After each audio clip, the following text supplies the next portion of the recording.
जसाहेब हे सत्यजित सुर्वेचे वडील प्रभाकर सुर्वे, अतिशय शांत माणूस, संयमी, मितभाषी, एकदम ख्यातनाम चित्रकार. पण दैना बघा, आपल्या मुलाच्या अंगावर उडणारे गुन्हेगारीचे रंग पुसू नाही शकला. मला सांगा, तुमचं तुमच्या मुलाबद्दल काय मत आहे? माझा मुलगा नावाप्रमाणेच सत्याच्या वाटेवर चालणार आहे.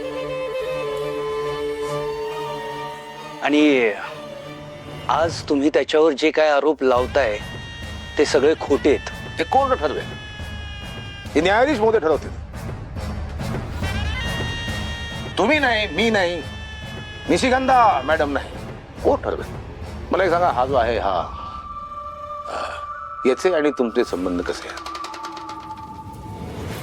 चांगलं आहे, पण त्याचा या प्रकरणाशी काय संबंध? आहे ना, संबंध आहे, निश्चित संबंध आहे.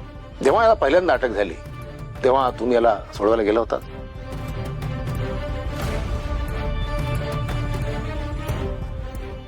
नाही. का नाही? तेव्हा त्याच्या हातून जो गुन्हा घडला होता त्याची शिक्षा त्याला मिळणं जास्त गरजेचं आहे असं मला वाटलं होतं. मग आता इथे जर त्याच्यावर गुन्हा सिद्ध झाला, त्याला शिक्षा झाली, तर तुमचं काय मत असेल? माझं तेच मत आहे जे तेव्हा होतं. पण आता मला माहिती आहे की माझा मुलगा गुन्हेगार आहे. बघा मिलॉर्ड, बापानेच कोर्टात सांगितलंय की माझा मुलगा गुन्हेगार आहे.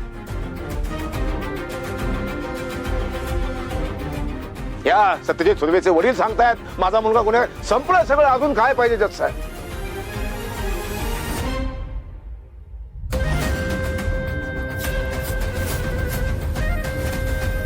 थांबा थांबा.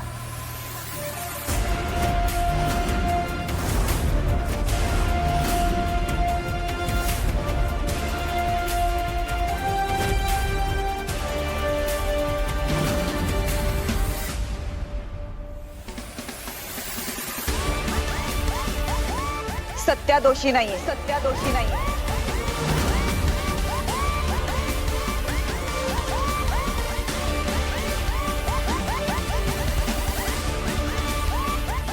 अरे तुम्ही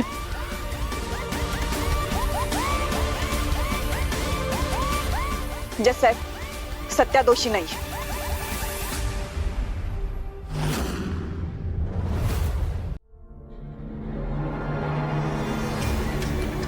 माझा सत्या अजिबात दोषी नाही आहे जज साहेब.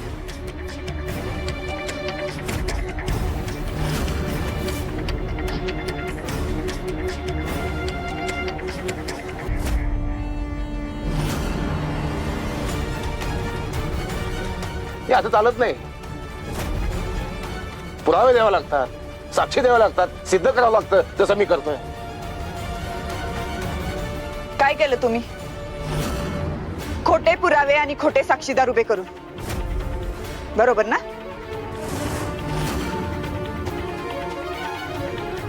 तात्यासाहेब, मी तुम्हाला चॅलेंज देते. सत्याला मी निर्दोष सिद्ध करून दाखवणार, ते पण आत्ता.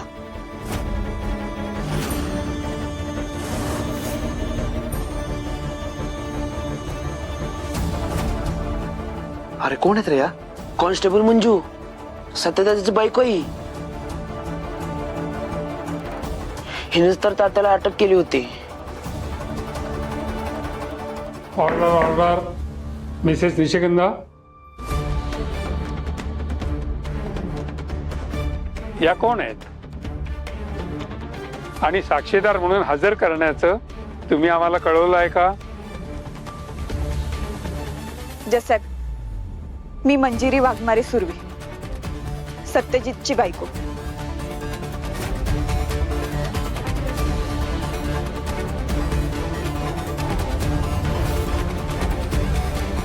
अंमली पदार्थांच्या केसमध्ये या माणसाला मी स्वतः रंगे हात पकडून आत टाकलं होतं. आणि मला बी कोर्टात साक्ष नोंदवायची.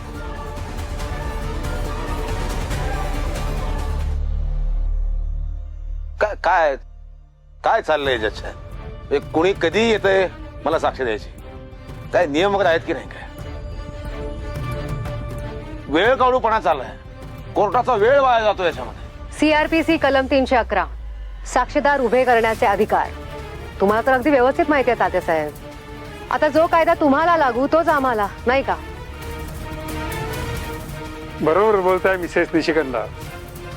आणि तात्यासाहेब, तुम्ही अगदी वकिलासारखे वागायला लागलात. तुम्ही या केसचे आरोपी सुद्धा आहात हे लक्षात असू दे.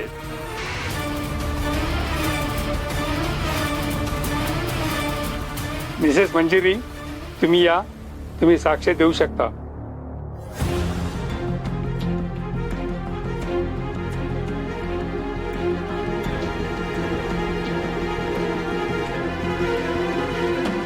जसं हा माणूस अतिशय ढोंगी आणि कपटी आहे. अंमली पदार्थांच्या केसमध्ये मीच याला रंगे हात पकडलं होतं. खोटं आहे सर.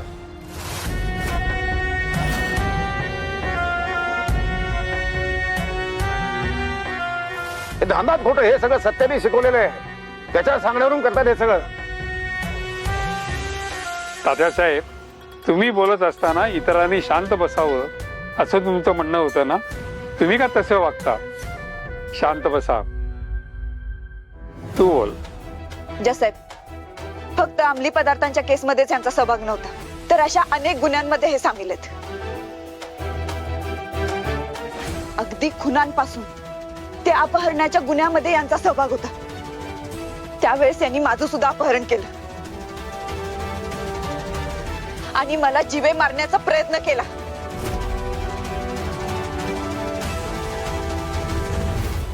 जसेब, एक पोलीस म्हणून जबाबदारीने आणि खात्रीने सांगते,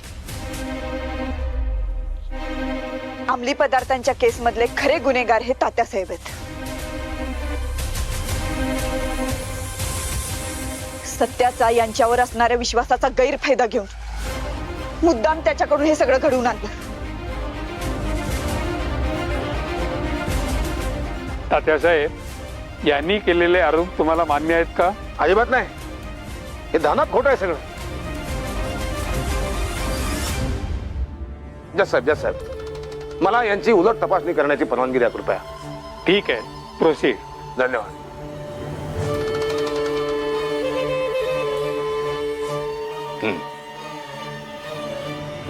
मिसेस मंजिरी वाघमारे सुर्वे, मला पाहिजे ते घ्या. वाघमारे घ्या, सुर्वे घ्या. मला सांगा, तुम्ही पोलीस कशा काय झाला? ऑब्जेक्शन विलॉर्ड. हा काय प्रश्न आहे? या प्रश्नाचा या केसशी काहीच संबंध नाहीये. संबंध आहे निशिगंधा मॅडम. सांगतो कसा संबंध आहे. मिसेस निशिगंधा, तुम्हाला बोलण्याची संधी दिली जाईल. धन्यवाद मिला. सांगा, पोलीस कशा झाला? माझे वडील कॉन्स्टेबल होते आणि त्यांचे. सोपं आहे, काही कष्टच नाही ना. वडील गेले, आपण लागलो नोकरीला. अनुकंपा धर्तीवर लागले. मेहनत काहीच नाही.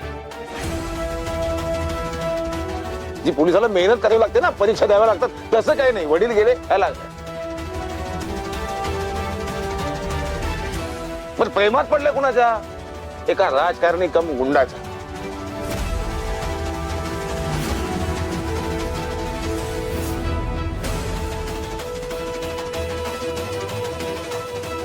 पण हे कमी म्हणून की काय, लग्नही केलं त्याच्याशी, बरोबर ना? तात्यासाहेब, सत्या गुन्हेगार नाही.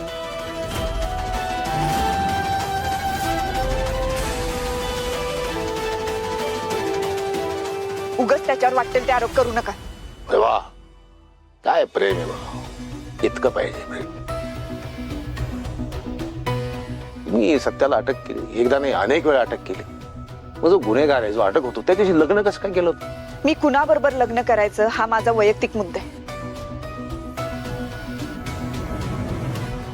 आणि राहिला प्रश्न सत्याला अटक केल्याचा, ज्यावेळेस सत्याला अटक केली त्यावेळेस जामीन द्यायला तुम्हीच यायचात ना?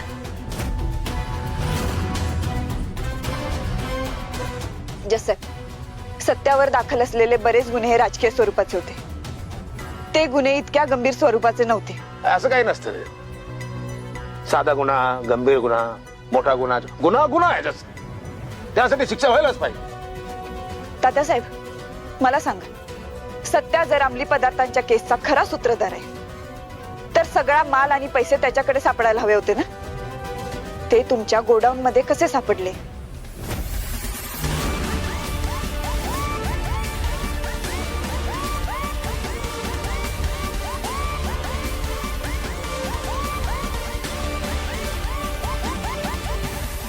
आठवतंय का वाघमारे मॅडम? अहो, तुमचा किती विश्वास होता माझ्यावर. माझी बाजू मांडण्यासाठी तुम्ही किती मेहनत करत होता. आठवतंय ना, सगळं आठवते. हे बघ सत्या, तात्यासाहेबांनी गुन्हा केल्याने त्याची शिक्षा त्यांना मिळाली. तुला आता कायदा हातात घ्यायची गरज नाही. सोडा आता त्यांना. नाही वाघमारे मॅडम, माझं अजून सांगून नाही झालंय पूर्ण. सत्या बास, आता नाही ऐकायचंय.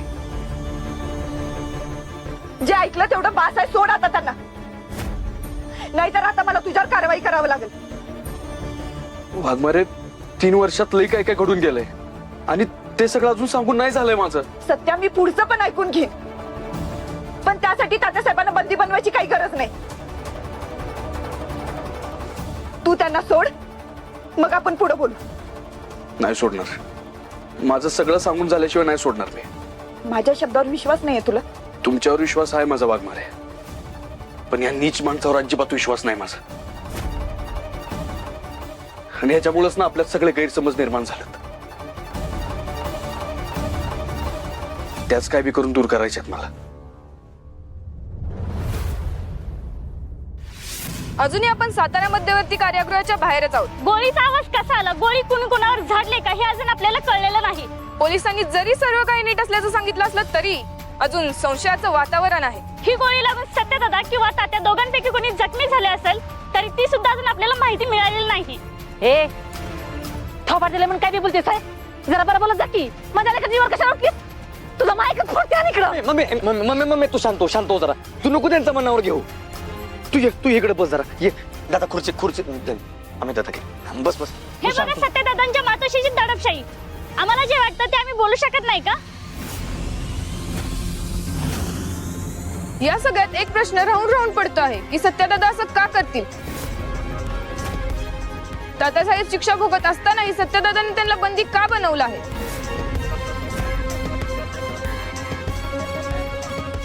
सत्यजित सुर्वे यांचे बंधू जयदीप दादांशी बोलू. जयदीप दादा, एक भाऊ म्हणून तुम्हाला काय वाटतं, सत्यदादा कसला राग काढत असतील? मधल्या काळात पुन्हा काय घडलंय का? तात्यांसोबत ते सुद्धा गुन्ह्यात सामील आहेत का? आणि ते बाहेर पडू नये म्हणून हे कृत्य केलंय का? हे बघा, मी तुम्हाला किती वेळा सांगू, आमची मनस्थिती नाहीये तुम्हाला उत्तर देण्याची. तुम्ही प्लीज आम्हाला एकटं सोडा बरं. जावा तुम्ही इथून.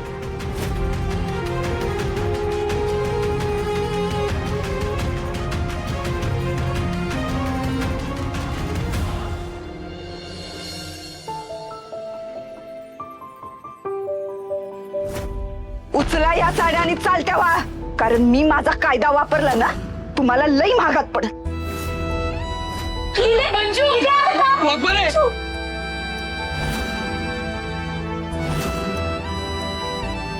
अहो पण घेऊ तरी द्या मला. अगं माझ्यावरती बोट उगारायचं नाही. त्या भाषेत तर बोलायचंच नाही माझ्याशी. आई मंगळाई, माझ्या एका बी लेकीच्या नशिबात सुखाचा संसारच नाही का ग? आमरीचा संसार हसून नसल्यागत सुरू आहे आणि मंजूचा तुटलेला जुळता जुळणं झालाय. आई, मी आलेच जरा.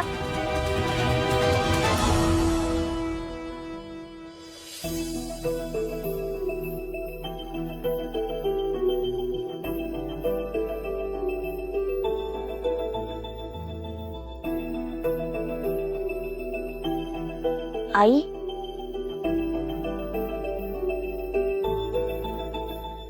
आई काय झालं?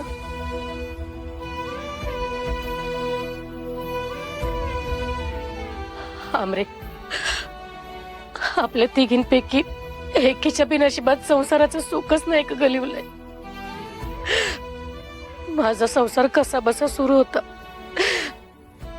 तुम्ही लहान होतात तेव्हा अचानक हे गेले. एक आधारच गेला बघ. मंजूचं लग्न झालं, वाटलं तिचा तरी संसार सुखाचा होईल, पण तिचा संसार मोडला. आणि तुझ्या संसाराबद्दल तर न बोललेलंच बरं. तोंड दाबून बुक्क्यांचा मार खावा तसा सुरू आहे तुझा संसार.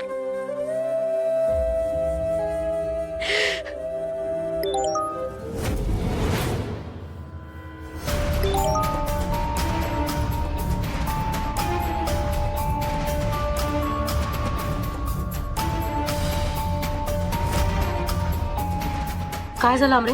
थांब जरा.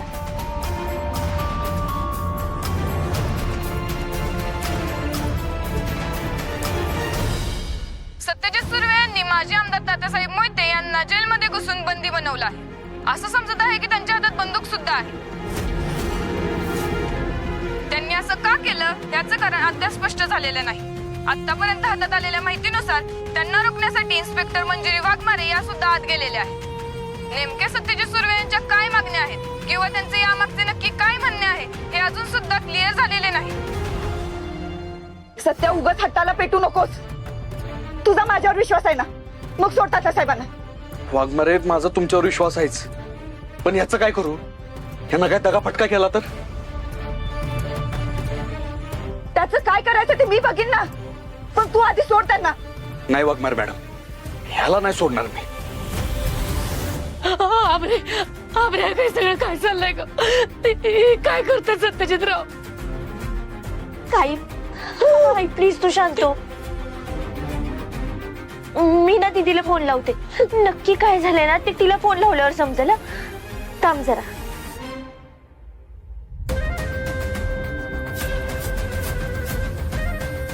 तुम्ही माझं सगळं म्हणणं ऐकून घेतलं ना की लगेच सोडतो याला. तुम्ही माझ्यावर विश्वास ठेवा ना. तुम्ही माझं म्हणणं ऐकून घेतल्यावर मी काहीच नाही करणार याला.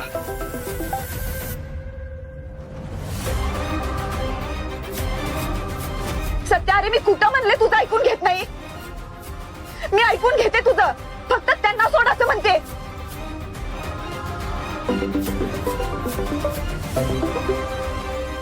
काय आमरे, एकदा फोन कट केल्यावर कळत नाही माणूस कामात आहे का? करतेस फोन?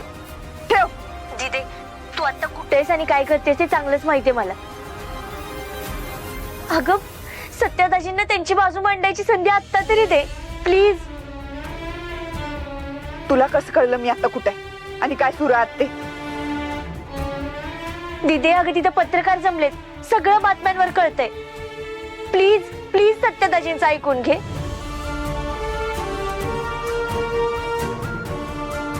हवालदार, येस मॅडम. बाहेर जाऊन मीडियाला आवर घाला. त्यांना इथली एक बी गोष्ट कळता कामा नये, आणि ऐकलं नाही तर धक्के मारून बाहेर काढा. इथल्या गोष्टी कळली तर आपल्याच डिपार्टमेंटची बदनामी होईल. हो मॅडम.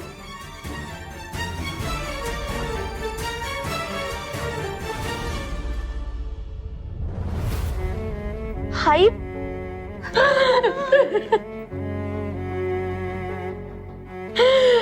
हाई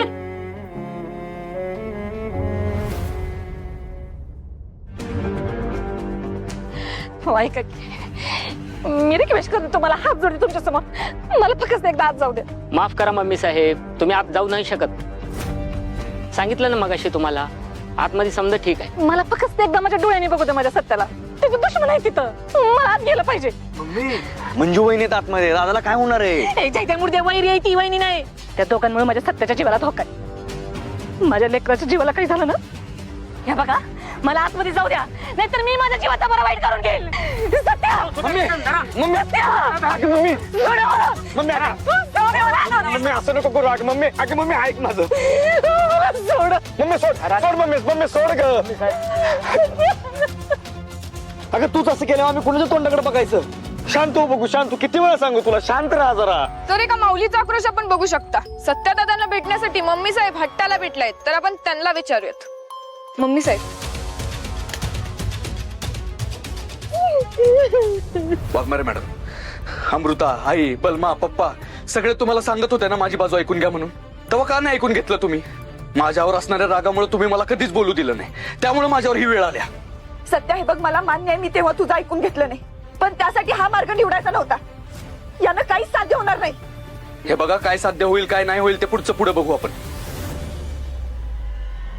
पण आता मला ह्योच मार्ग योग्य वाटला म्हणून मी निवडलाय. आणि वाघमारे, तुमच्या दृष्टीने ह्यो मार्ग चुकीचा असा, पण माझ्या दृष्टीने अजिबात चुकीचा नाही. कारण मी कुठल्या गरीबाचा बळी देत नाही, मी या राक्षसाचा बळी देतोय, ज्याच्यामुळे आपलं नातं तुटलं होतं. वाघमारे, तुम्ही माझं पुढचं ऐकून घेणार आहे का नाही ते सांगा. सत्य, मी कुठं म्हणले मी तुझं ऐकून घेणार नाही? मी ऐकून घेते तुझं, फक्त तात्यासाहेबांना सोड. ते नाही जमणार, मला नाही सोडणार मी याला. नाही मंजू, याचं काय ऐकू नकोस. हा काहीतरी खोटं सांगून तुला फसवेल. म्हटलं माझा जीव घे. घेऊ तुझा जीव? घेऊ का? सत्य थांब. घेते ऐकून तुझं. सांग पुढं काय झालं ते. सांगतो.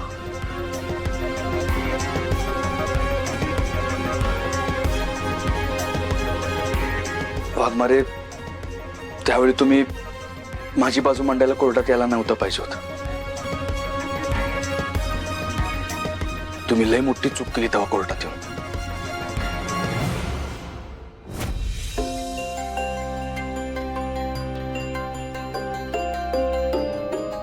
मंजू, तुझ्या ट्रेनिंग सेंटर मधनं फोन आला होता मला. पळून आलीस तू? अगं पण काय आवश्यकता होती याची? परवानगी घेऊन विचारून यायचं होतंस ना. सर, अहो मी विचारलं होतं, अर्ज पण दिला होता, पण त्या मॅडमना जरा जास्तच आडमुठ आहेत. एवढं सगळं सांगून पण सोडायला तयार नाहीत. आणि अशा वेळी मला सत्यासोबत असणं जास्त गरजेचं वाटलं. हे बघ मंजू, तुझा हेतू कितीही चांगला असला ना तरी तू केलंच ते योग्य नाहीये. आपण ही वर्दी अंगावर घातली तेव्हा काय शपथ घेतली होती आठव. कर्तव्याशी एकनिष्ठ राहण्याची शपथ घेतली होती, आठवतंय? एकदम बरोबर बोलला जातो साहेब. पोलिसांनीच पोलिसांचे कान टोचले ते बरं झालं. वाघमारे, तुम्ही का आला इकडे ट्रेनिंग सोडून? काहाला म्हणजे काय सत्या? तू इथं अडचणीत असताना मी शांत बसून राहीन का? आपण जाधव साहेब काय म्हणाले ऐकलं ना. ड्युटी महत्वाची आहे आणि ट्रेनिंग बी तेवढंच महत्वाचं आहे. तुम्ही आत्ताच्या आत्ता जावा बघू ट्रेनिंगला. आत्ता? होय. नाही, मी नाही जाणार. अहो सत्या, अरे आता ती एवढी आली तर असू देत ना. हे बघ, सुनावणी झाली की जाईल ती. नाही पप्पा, सुनावणी संपल्यावर नाही, निकाल लागल्यावर जाईल. बघितलं पप्पा, हे असं आहे यांचं. थोड्या दिवसानं म्हणतील की मला जायचंच नाही, होय का नाही? हे बघ, मी निकाल लागल्याशिवाय नाही जाणार. वाघमारे, अहो आपली बाजू खऱ्याची आहे, त्यामुळे केस आपणच जिंकणार आहे, हे लक्षात ठेवा तुम्ही. हा वहिनी, सत्या बोलतोय, अगदी बरोबर बोलतोय. तुम्ही बिंदास जावा, आम्ही आहे ना इकडं. तुम्ही अजिबात काळजी करू नका. हे बघ मंजू, सगळं एवढं सांगतायत ना तर ऐक त्यांचं. तुला ट्रेनिंग सेंटरला परत जावंच लागेल. हे बघ, तुझी परीक्षा जवळ आली आहे आणि तुला सगळं कॉन्सन्ट्रेशन ट्रेनिंगवर करावं लागेल. आणि सत्याची काळजी करू नकोस, आम्ही सगळे आहोत ना इथे.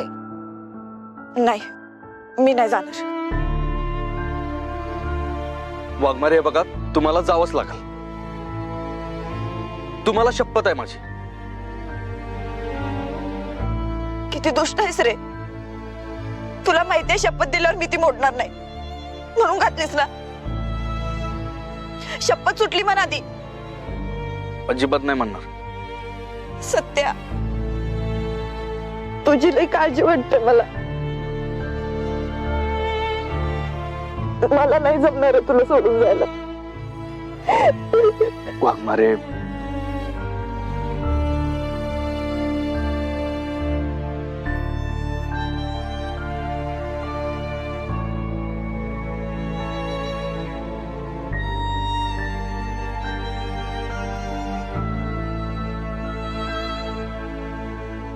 हे बघा, तुम्हाला माहिती आहे ना मी निर्दोष आहे. मग अजिबात काळजी करू नका. तुम्ही आता ना फक्त ट्रेनिंगवर लक्ष द्या. आम्ही सगळे लई आतुर झालो तुम्हाला इन्स्पेक्टरच्या वर्दीत बघायला. आणि तुम्हाला तर माहिती आहे ना, आपल्याला आपल्या घराच्या बाहेर तुमच्या नावाची पाटी लावायची आहे. इन्स्पेक्टर मंजिरी सत्यजित सुर्वे. हा, अगदी बरोबर आहे मंजू. हे बघ, तू आत्ता जा, आम्ही आहोत ना इथं काळजी घ्यायला.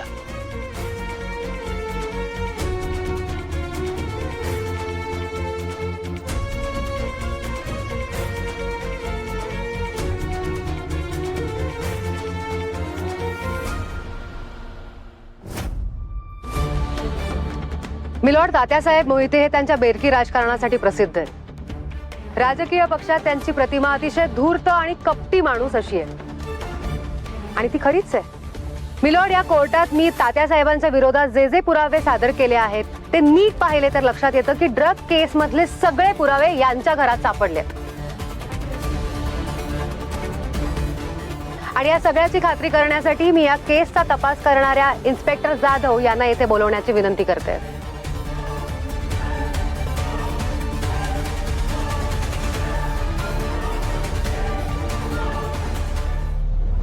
इन्स्पेक्टर जाधव, तात्यासाहेबांवरच्या गुन्ह्यांचा तपास तुम्हीच करताय?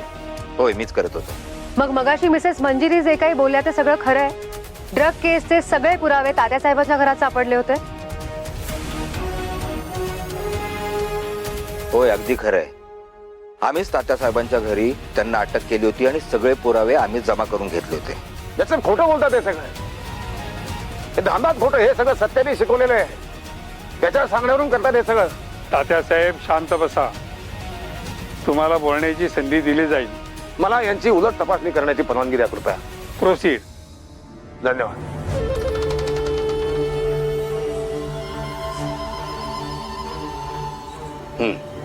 महेश जाधव, हे सत्तेवर जे गुन्हे दाखल झाले त्याची नोंद व्हायची पोलीस स्टेशन मध्ये? हो, केली जायची. आता जो खटला चालू आहे याची नोंद आहे? नाही, म्हणजे तपास चालू आहे. तपास चालू आहे. तुमचं आणि ह्या मंजिरी वाघमारे सुर्वेचं कसं बॉन्डिंग आहे? कलिग म्हणून उत्तम आहे. है ना? ती एक कार्यशील आणि प्रामाणिक अधिकारी आहे, म्हणून मी मंजूचा नेहमी आदर केलाय. एवढंच काय, मी तिला स्वतःची मुलगी मानतो. हे सगळं असं आहे. हे मुलगी मानतात, ती यांना बाप मानते, मग सत्य आहे, हे आहे, सगळे हे सगळे आपापसात मिळालेले आहेत हे. आणि या सगळ्यांना मला संपवायचंय. आणि याच्या पाठीमागे कोण आहे? हा अंमली पदार्थातून कमवलेला काळा पैसा ह्याच्याकडे प्याद्यासारखी वापरतो ह्या लोकांना. तात्यासाहेब, फक्त आरोप करून चालणार नाही, पुरावे द्यावे लागतील. आणि आम्हाला आमच्या प्रामाणिकपणावर पूर्ण विश्वास आहे.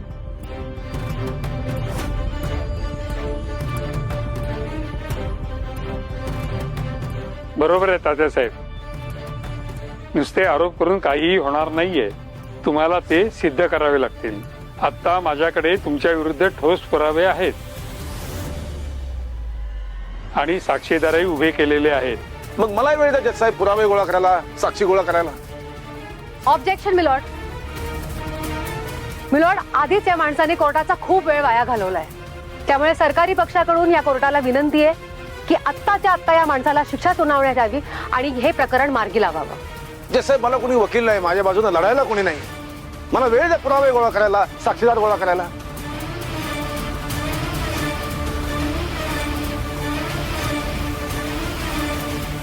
तुम्ही जाऊ शकता.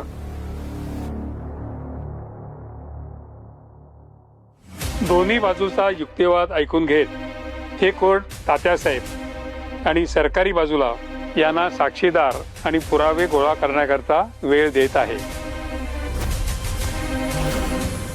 या केसची पुढली सुनावणी 1 जानेवारीला असेल.